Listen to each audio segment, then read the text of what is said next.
Allez-y. Merci pour la parole. Ma question est basée à peu près de la sœur. Il n'y a pas de problème. Qu'est-ce qui fait en sorte que si quelqu'un qui craint Dieu, qui respecte aussi le principe de Dieu, mais qu'il a les problèmes pour trouver les bons conjoints, un bon choix, donc un bon choix, pour faire un bon choix. Et puis, oui. Pour faire un bon choix, Dieu peut se montrer pendant les rêves ou comment? Ok. Si Dieu peut passer par les rêves, n'est-ce pas? Oui. D'accord. On acclame l'intelligence. La meilleure partie d'une vie, c'est le célibat. Pourquoi? Parce que c'est le moment où on prend les décisions pour savoir comment on va diriger sa vie. Voilà pourquoi je ne suis pas d'accord. Je reste dans l'équilibre. Je ne suis pas d'accord. Le célibat n'est pas une malédiction. Non. Être célibataire, ce n'est pas porter un masque de vieillesse. Être célibataire, c'est vivre la meilleure partie de sa vie. Parce que là, on peut encore prendre le stylo de sa vie et écrire ça je veux, ça je ne veux pas. Il y a très peu de femmes que j'ai entendu dire je me suis mariée à 18 ans, j'avais raison. Je me suis mariée à 20 ans, j'avais raison. Sur la liste des femmes que moi j'ai, sur 10, il n'y en a pas 2. Je me suis mariée à 21 ans, j'avais raison.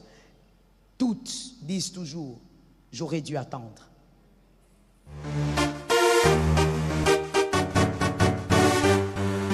Shalom bien-aimé dans le Seigneur Jésus-Christ. Aujourd'hui la servante de Dieu Joël Gloria Cabassel, pasteur principal de l'église Assemblée évangélique Nouvelle Alliance de Kinshasa, répond aux questions majeures relatives à la vie de célibat, le mariage et la destinée. La vie de célibat, c'est une aventure à part entière. Pour certains, c'est une période de liberté totale, où l'on peut se consacrer pleinement à soi-même, à ses passions, et à ses projets sans avoir à considérer les besoins ou les désirs d'une autre personne. C'est l'opportunité de découvrir qui l'on est vraiment, de se développer personnellement, et de profiter de toutes les opportunités qui se présentent.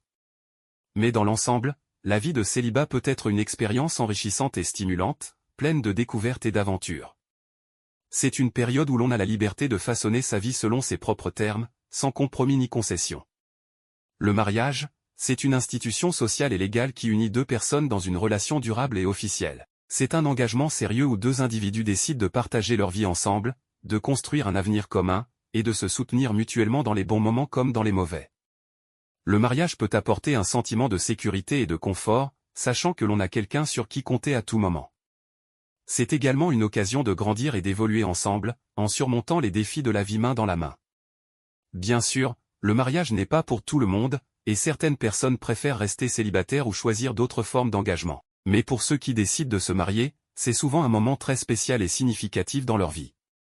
La destinée, c'est cette idée que notre vie est influencée par des forces extérieures ou des plans préétablis qui nous guident vers un certain résultat ou une certaine fin.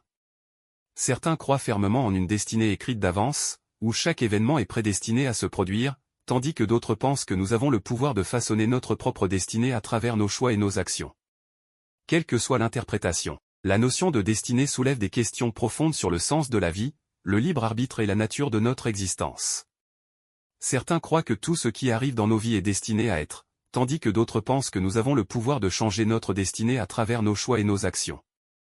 Abonnez-vous, aimez et partagez afin d'apporter l'évangile de Jésus-Christ aux nations car il y aura plus de joie dans le ciel pour un seul pécheur qui se repent. Que la bénédiction de Dieu soit votre partage dans le nom puissant de Jésus-Christ. Amen.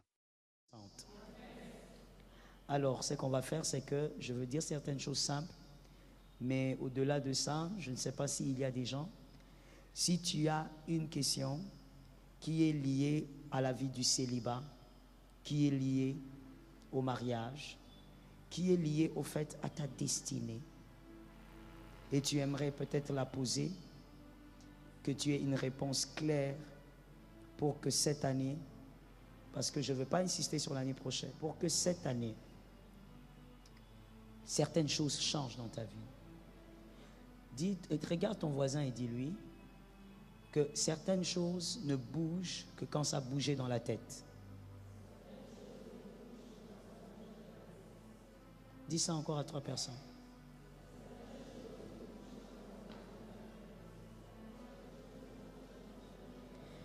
Il y a des choses qui ne bougeront pas si dans ta tête ça n'a pas bougé. C'est pourquoi la Bible parle du renouvellement de l'intelligence. Romains 12, 2. Ne vous conformez pas au siècle présent, mais soyez par contre transformés par le renouvellement de l'intelligence. Parce qu'il y a des choses qui ne changent que quand ta tête a reçu quelque chose. Quand ton esprit a reçu une information. Quand tu n'as pas reçu une nouvelle information, les choses ne vont pas changer. Il y a une logique qui dit les mêmes effets produisent le même résultat. Donc, il faut absolument qu'une nouvelle connaissance t'entre. Alors, je vais d'abord poser la question. D'accord. Je veux d'abord savoir, est-ce qu'il y a dans la salle des gens qui ont des questions par rapport à la vie, au mariage, au célibat, par rapport à la destinée, tout simplement. Comme ça, je sais comment gérer le temps. Il y a moins de 10 minutes. Les questions, merci. Je vois une. Quand l'autre va poser ou deux vont poser, ne pose pas la troisième, parce que je suis en train de répertorier les nombres des questions. Ok? Levez bien la main ceux qui ont les questions. D'accord? Oui, je vois 3 donc.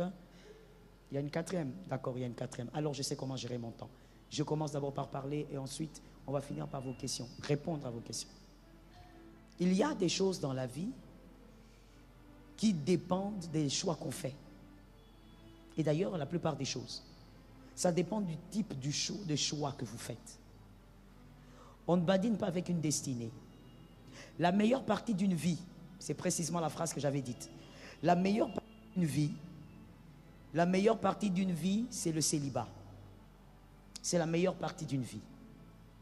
La meilleure partie d'une vie, c'est pas quand on fait des enfants. La meilleure partie d'une vie, c'est pas quand on se marie. Quand on vient à l'église, on ferme le téléphone. La meilleure partie d'une vie, ce n'est pas quand on a des diplômes. La meilleure partie d'une vie, c'est le célibat. Pourquoi? Parce que c'est le moment où on prend les décisions pour savoir comment on va diriger sa vie. C'est le moment où on décide qui va nous accompagner et qui ne va pas nous accompagner. Je ne parle pas que du mariage. L'accompagnement d'une vie, ce n'est pas que le mariage. Tu ne vas pas t'épanouir seulement en te mariant, monsieur, mademoiselle.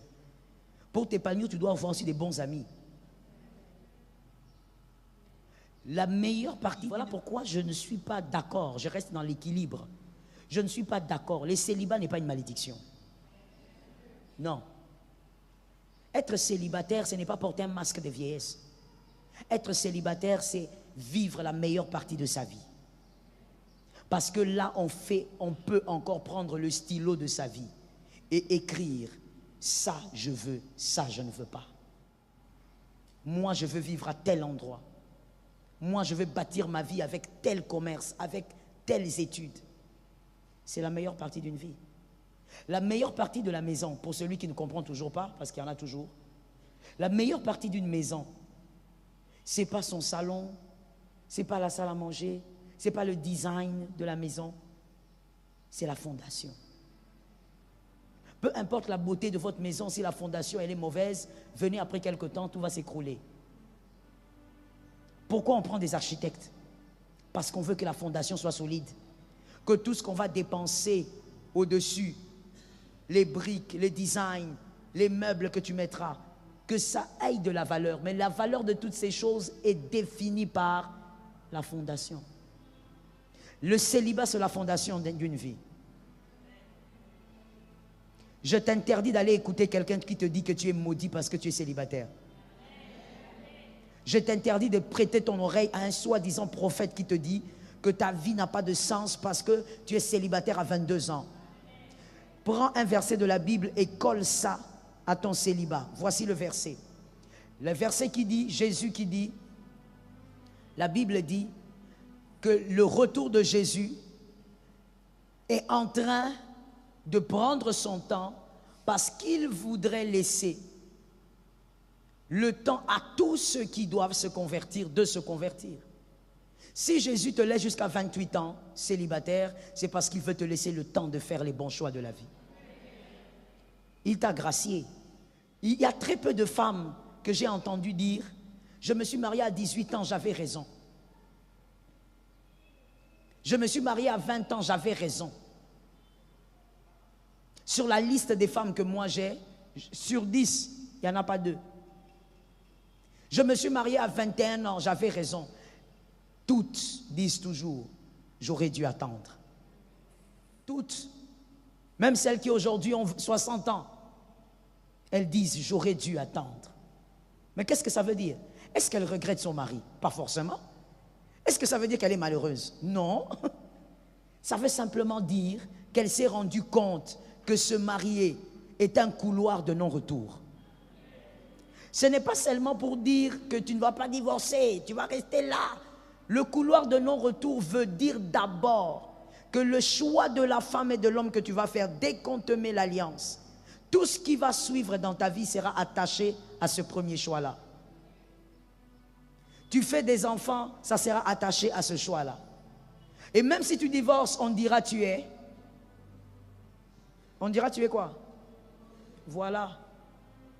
Donc, quelque part, ce choix-là va te suivre toute ton existence. C'est un couloir de non-retour.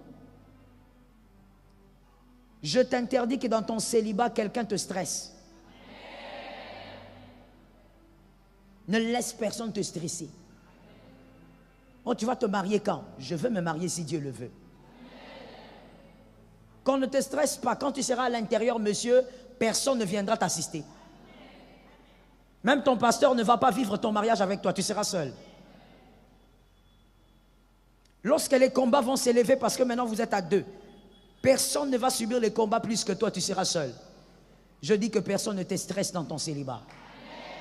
Beaucoup de stress dans le célibat a poussé beaucoup de sœurs et beaucoup de frères à faire des choix, on va dire, les derniers choix. Je vais les appeler comme ça. Je suis presque à la fin avant de répondre aux questions. Les derniers choix. Quelqu'un qui choisit simplement parce que la pression est trop forte. Mais tu choisis quelqu'un que tu n'aimes pas. Tu choisis quelqu'un même que tu ne supportes pas. J'ai vu des filles ici se marier avec des hommes qu'aujourd'hui elles ne supportent pas. Vis avec ton mari, non. Tout n'est pas démon.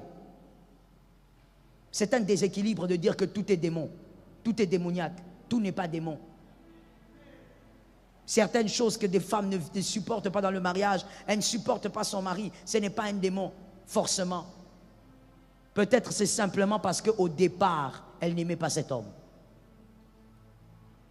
Est-ce que quelqu'un m'entend? Ne choisis jamais une femme parce qu'on te pousse. La femme que tu épouses n'est pas la femme que l'Église épouse. Je n'ai pas entendu les hommes, c'est à vous que je m'adresse. Tu n'épouses pas une femme pour plaire à ton pasteur. N'épouse jamais une femme pour plaire à ton pasteur. Épouse une femme parce que tu es convaincu que c'est elle. Elle a les vertus de ta destinée et tu l'aimes jusqu'à donner ta vie.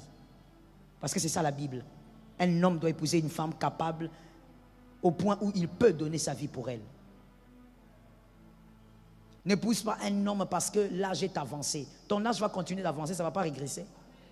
Toi, tu crois que si tu te maries, ça régresse. Ça va continuer d'avancer. Mais si tu épouses un homme par pression, tu risques de l'abandonner par dépression. N'épouse jamais par pression.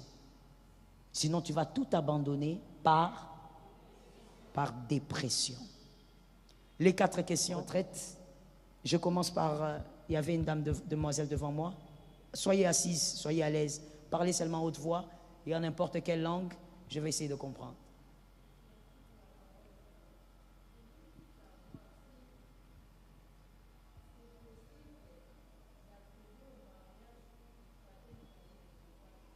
Ok, très belle question. Je vous demande d'acclamer l'intelligence, s'il vous plaît. Merci Seigneur. Elle a posé une très belle question. Voici, je reprends la question. Est-ce que c'est possible de te marier dans un lieu où ta belle famille ne veut pas de toi? C'est une très belle question. Je sais que la plupart d'entre vous, mesdemoiselles, vous pensez seulement au mariage et à l'homme. Vous ne pensez pas à la belle famille. On se marie avec un homme, on vit en famille. Tu ne peux pas vivre là où on ne t'aime pas. Même Jésus a dit, Si vous allez à un endroit, on vous reçoit mal, poussiéter les pieds. Ça, c'est un rituel juif. Nous, les Congolais, on ne va pas le faire parce que ce n'est pas attaché à notre coutume. Mais ça veut seulement dire que fais le signe. Chez les Juifs, ça veut dire je ne reviendrai plus jamais ici. Moi aussi, je vous vomis. Donc, Jésus même avait dit, si à un endroit on ne t'accepte pas, on ne reconnaît pas ta grâce, ne reste pas là. C'est pour dire, on va vite, hein, parce que vous voyez, les gens commencent déjà à entrer pour Théma. C'est pour dire, mademoiselle, une famille, tu dois te marier là-bas. La belle famille ne t'aime pas. N'entre pas d'abord. Première chose, prie. Si la prière ne marche pas, deuxième chose, cherche pourquoi on ne t'aime pas. Essaye de comprendre pourquoi. Peut-être que c'est toi le problème. Parce que quand on va dans une belle famille, on a son éducation. La belle famille aussi a son éducation. Peut-être qu'il y a des choses que toi tu fais, tu as grandi légumes, alors tu ne comprends pas que chez eux ça ne passe pas. Et peut-être qu'il faut juste t'ajuster. Si tu t'améliores un peu, ça marche, gloire à Dieu. Mais si tu fais les deux choses, ça ne marche pas. Ne va pas te marier parce que tu es assoiffé du mariage et assoiffé du sexe. Parce que tu vas vomir ça. D'accord, maman? Il ne faut pas insister, il faut être prudente. Deuxième question. Allez-y, maman, parlez à 6.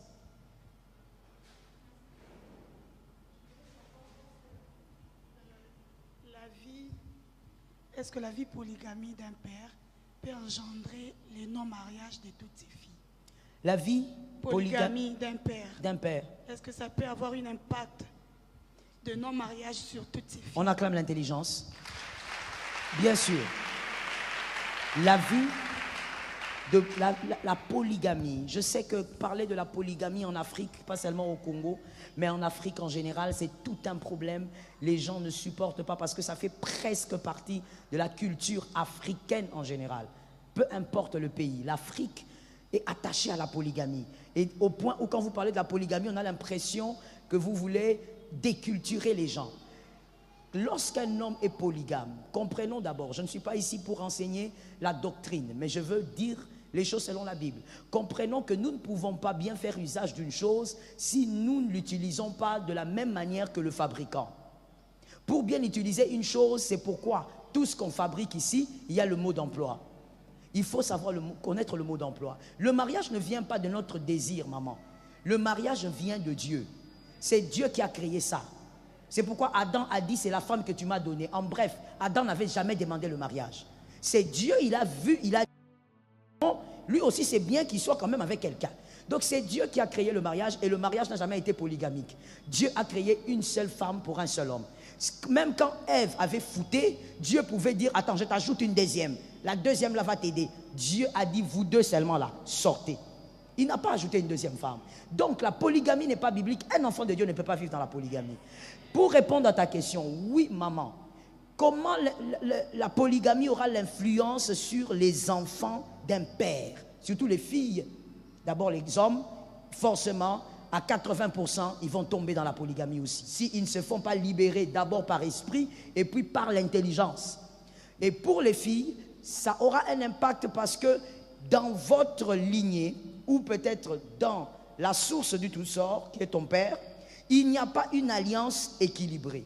C'est-à-dire un homme et une femme. Donc toi, tu es dans un couloir où il n'y a pas ces mystères spirituels. Soit tu seras deuxième femme, ou alors tu seras aimé par les hommes mariés qui ne te positionneront pas. On ne donne que ce qu'on a. Si tu sors d'une famille où la maman t'a fait grandir seule, ton papa l'avait abandonné, tu dois savoir que tu n'as pas d'alliance de mariage devant toi. C'est à toi de le créer et de faire des bons choix. Voilà pourquoi il y a le temps d'Esther. On se capte. Tous ceux qui sortent des familles polygamiques, hommes comme femmes, prenez vos vies au sérieux et considérez qu'il y a des choses à briser. Il y a des alliances à briser. La troisième question. Oui, maman. Posez-la. Allez-y.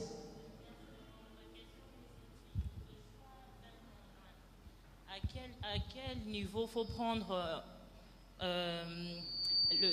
l'apport d'un, je pourrais dire, un père spirituel ou vos parents? À quel moment faut prendre ça en compte, leur choix par rapport au choix d'un conjoint? On acclame l'intelligence. Ok.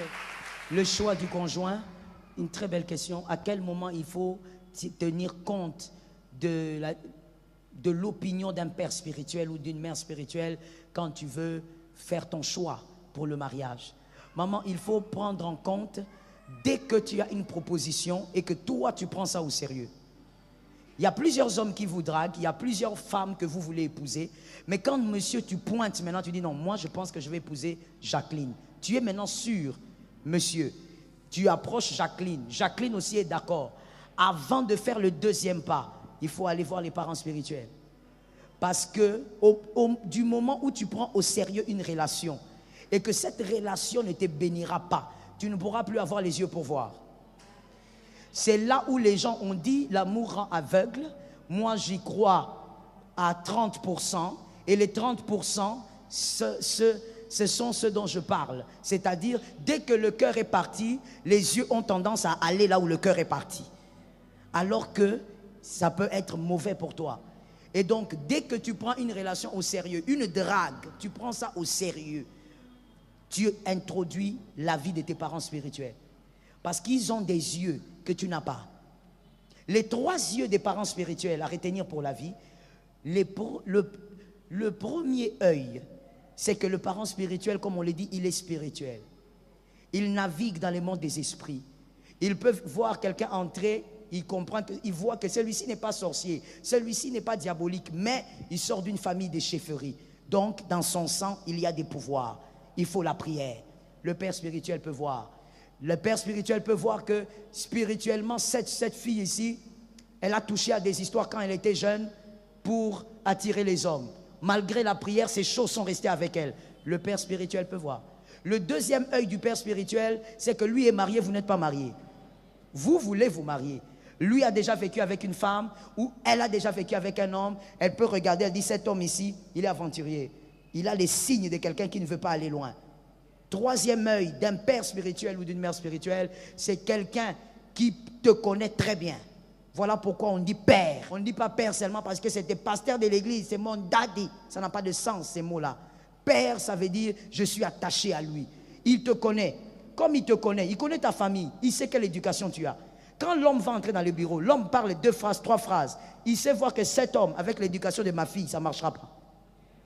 Les 3 yeux du père spirituel, tu dois automatiquement l'intéresser dès que tu considères que la relation est sérieuse. 3e et 4e et dernière question. Allez-y. Merci pour la parole. Ma question est basée à peu près de la sœur. Il n'y a pas de problème. Qu'est-ce qui fait en sorte que si quelqu'un qui craint Dieu, qui respecte aussi le principe de Dieu, mais qu'il a les problèmes pour trouver les bons conjoints, un bon choix, donc un bon choix, pour faire un bon choix. Et puis, oui.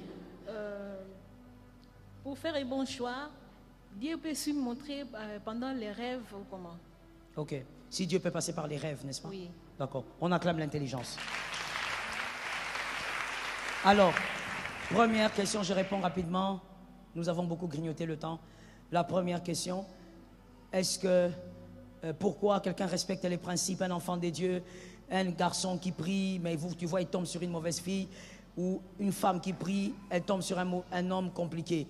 Il y a plusieurs raisons, maman. On n'a pas beaucoup de temps, mais je vais te donner les raisons principales. La première, des fois, c'est parce que celui qui prie, celui qui respecte les principes, n'a pas compris qu'il sort aussi d'une famille. La famille a ses réalités. Vous êtes ce que vous êtes, à quoi ressemble votre source. Mais maintenant, Jésus nous a fait grâce. C'est que même quand on sort d'une source bizarre, en Jésus, on est renouvelé. Que cet enfant me donne la paix, s'il vous plaît. En Jésus, on est renouvelé. Donc, même quand on est renouvelé en Jésus, on a sa vie chrétienne, son intimité avec Jésus. Il faut savoir qu'il y a des choses qui sont attachées à nous par les gènes et par les mystères spirituels. Ce que ta mère n'a pas vaincu, tu vas l'affronter. C'est un principe, maman. C'est comme s'aimer, tu vas récolter. Lorsqu'on sort ici, nous, la terre congolaise est bénie. On peut sortir ici avec des grains de maïs. On peut planter ici, ça va pousser. Si moi je lance par terre, ça va pousser. Si un occultiste, je vais même plus loin, une sorcière plante ici, ça va faire quoi? La terre ne regarde pas les mains, que ça ce sont les mains d'un chrétien, ce sont des principes que Dieu a placés. Donc maman, lorsque ta mère n'a pas vaincu une bataille, malgré que tu respectes Jésus, tu fais ceci, tu vas à la montagne et tout ce que tu veux, cette bataille tu vas la sentir et tu dois la vaincre pour passer. C'est que ton père aussi n'a pas vaincu, tu vas subir.